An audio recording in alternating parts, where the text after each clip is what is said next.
What's up, nerds? Tony here with you for this week's Critical Role Recap. Today we're going to be talking about Campaign 3, Episode 5. Of course, we start off with the classic Sam Riegel promo. This week, Sam is a kitty cat, and he asks if you want to see his butthole. Moving on. We're informed that there will be no new episode the following week due to the Thanksgiving holiday, and then we are back to the action. We find the party in the Corsair's den. The party is in a really bad spot. They are asked by a man named Yash Mengal to give collateral to ensure that they will not double-cross the Corsairs and to prevent them from becoming murder victims. A couple of the party members give information about where they're from and loved ones who could possibly be victims of the Corsairs if they do in fact double-cross the Corsairs, just to sort of build some trust. We find out that Duggar, the weird dwarf that we met a couple weeks ago, used to be a Corsair, but he started getting weird.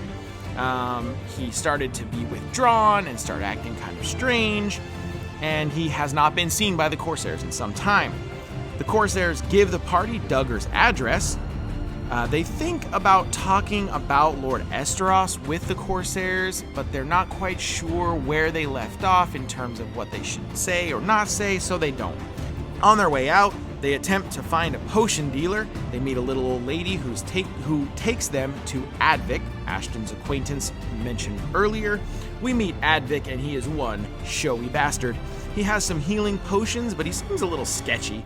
The party spends a really large amount of gold for level 3 characters, and they fill up on potions, and they obtain a sending stone. After the shopping trip, the party heads to find Duggar's home. They do a little knocking, some eyeballing, and some other nonsense before they decide to just go ahead and break in.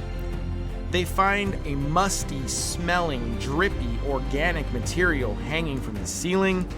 There are sticky puddles all over the floor. Fern, in rat form, decides to go into a hole in the wall and is met by a squishing sound approaching. A stretched dwarven face emerges, and we have slime creature Duggar, and holy crap. And then we go to break. Back from the break, squishy Duggar, and eventually several Shade Creeper friends engage the party. Orym at one point slices through Duggar's back, and a Shade Creeper is birthed from his squishy flesh. Gross. Fern gets knocked unconscious. She fails death save number 1, but fresh cut grass gives her healing word to bring her back. Imogen falls as well before Orym saves her with a potion. There is a ton of seminal fluid related humor in this fight. At one point, Laudna scoops some of it up and fires an eldritch blast that Matt dubs the Eldritch Bukkake. Oy vey. Dorian ends up getting the kill on Duggar with a thunder wave. The party blocks the holes that the Shade Creepers were coming out of, and the combat comes to an end. They roll the place to no avail. They find nothing. As they leave, Dorian has to cast Charm Person on a nosy neighbor. It succeeds, and the party takes off back to Esteros. He greets them and assures them he's prepared Sir Bertrand Bell's departure. If you recall, Sir Bertrand Bell was murdered by Duggar in a previous episode. The party shows him the goop they collected, and Lord Esteros says he'll have an alchemist check it out. He informs the party that they have, by way of killing Duggar, earned a bounty. It turns out to be about 1,000 gold. The party decides to go to the Spire by Fire for a rest, and Matt decides to end the episode there. More good news as the party is now level 4.